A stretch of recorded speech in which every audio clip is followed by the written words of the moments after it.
آپ کا کام لیس للانسانی الا ما سعی، آپ کا کام ہے کہ آپ قانون کا دروازہ کھٹکھٹائیں، آپ عدالت کا دروازہ کھٹکھٹائیں، آپ اپنی پوری کوشش کریں، لیکن قانون کو ہاتھ میں لینا یہ آپ کا کام نہیں ہے۔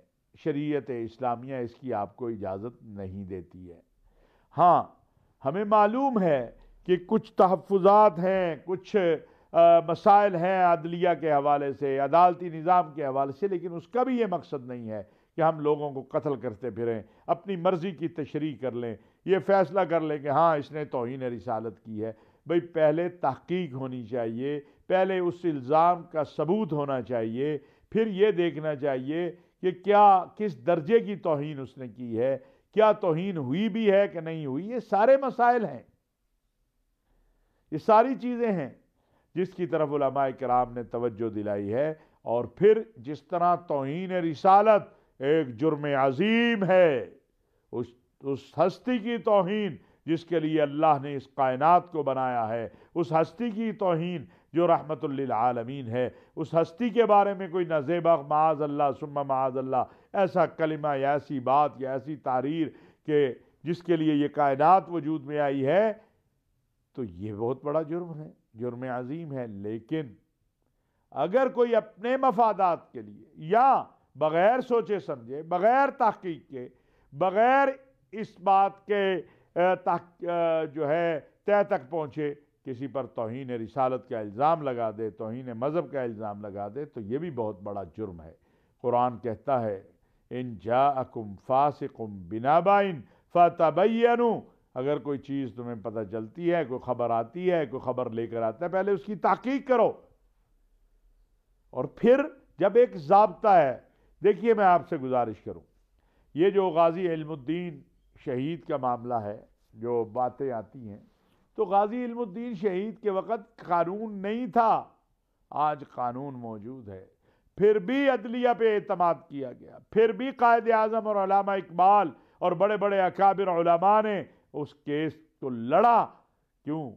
ان کا یہ خیال تھا کہ عدالتی نظام میں یہ بات اگر ثابت کر دیں گے ہم کہ بھئی یہ غازی علم الدین جو ہے اس کی کوئی راستہ نکل آئے اس کی رہائی کا، تو اس کے لیے وہ کیس لڑا گیا۔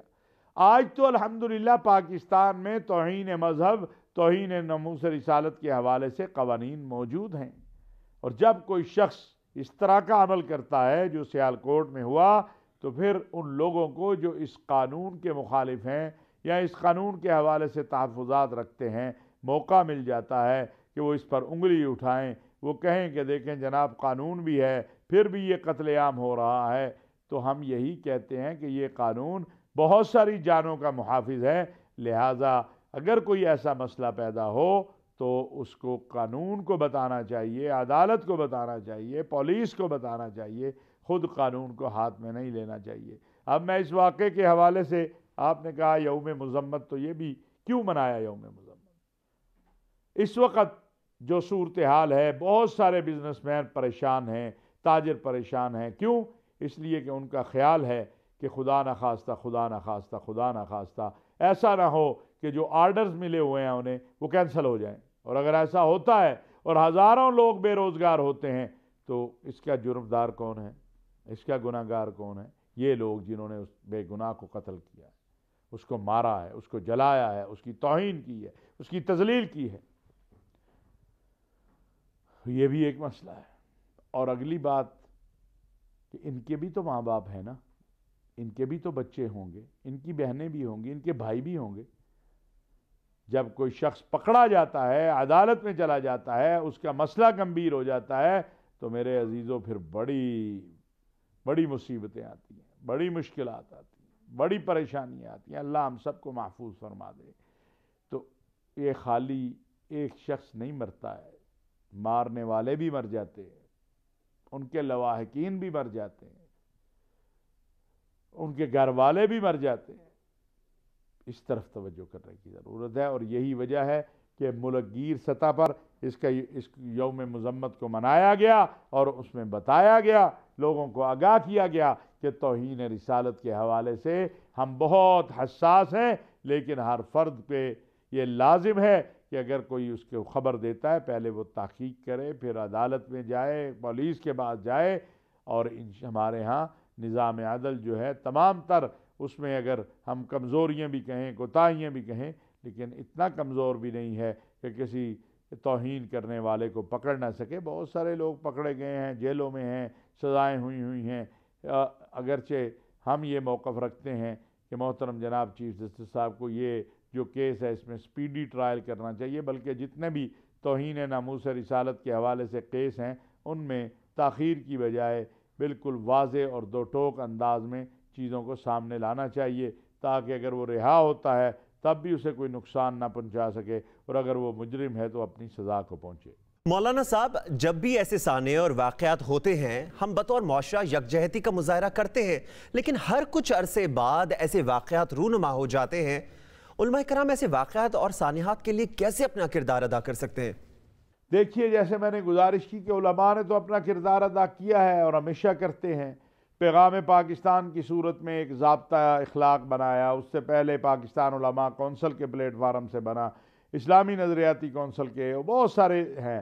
علماء بیچاروں کے پاس قوت نافذہ تو نہیں ہے نا، علماء کہہ سکتے ہیں، لیکن بدقسمتی ہماری یہ ہے ڈاکٹر صاحب، اور یہ ایک بہت بڑا المیہ بھی ہے کہ ہمارے ہاں متشدد رویوں والے اور تشدد پھیلانے والے ان کی تکریم ہوتی ہے، اور جو امن کی بات کرتا ہے اسے کوئی پوچھتا نہیں ہے۔ یہ میں پہلے بھی کئی بار کہہ چکا ہوں۔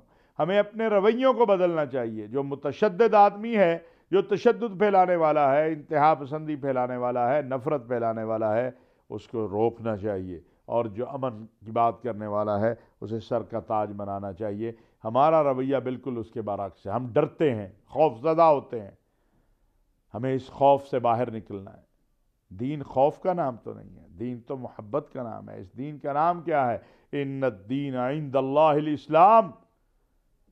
یہ سلامتی والا دین ہے، یہ محبت والا دین ہے، یہ رواداری والا دین ہے، یہ برداشت والا دین ہے، یہ اخوت والا دین ہے۔ اس دین کو ہم نے کیا بنا دیا؟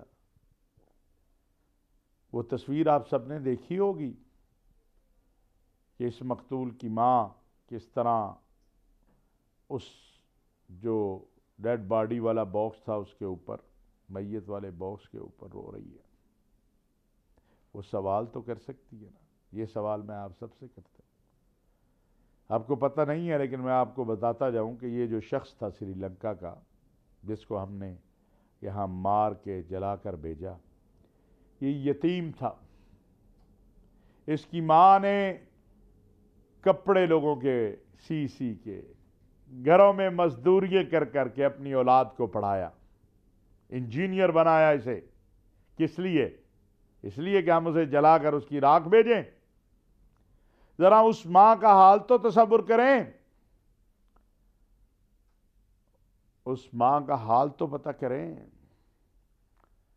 جس نے اپنے یتیم بچوں کو کپڑے سی کے، مزدوریاں کر کر کے پالا،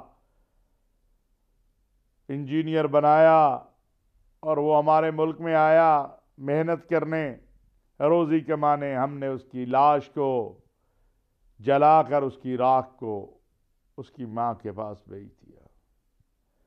اگر وہ ماں، وہ دو بچے، وہ بیوی، وہ بھائی یہ سوال کرے، کیا یہ اسلام ہے؟ کیا یہ محمد عربی صلی اللہ علیہ وسلم کی تعلیمات ہیں؟ ہمارے پلے کیا رہ جائے گا؟ ہمارا دین اسلام امن اور محبت کا درس دیتا ہے، نہ کہ انتہا پسندی، پرتشدد رویے، اشتعال انگیز سوچ کی۔ مولانا صاحب، ہم اس راہ پر کیسے چل پڑے؟ دیکھیے، میں نے یہ جیسے گزارش کی، یہ ایک دو دن کا کھیل تو ہے نہیں، یہ تو 40 سال کا مسئلہ ہے۔ 40 سال سے یہ انتہا پسندی اور دہشت گردی بڑھتی چلی جا رہی ہے، سٹاپ کہیں نہیں لگ رہا۔ ضیاء الحق صاحب کے دور سے پہلے سے اگر چلے جائیں، ضیاء الحق کو بھی تو قادیانی کہا تھا نا، پھر معافی مانگ لی۔ ایک طبقہ ہے جو خوف پیدا کرتا ہے اس ملک میں کہ دین کو خطرہ لاحق ہو گیا، عقیدہ ختم نبوت کو خطرہ لاحق ہو گیا، ناموس رسالت کو خطرہ لاحق ہو گیا، پھر اس پہ سیاست کرتا ہے۔ اس میں تمام طبقات ہیں، یہ نہیں کہ وہ جو طبقہ ہے وہ خالی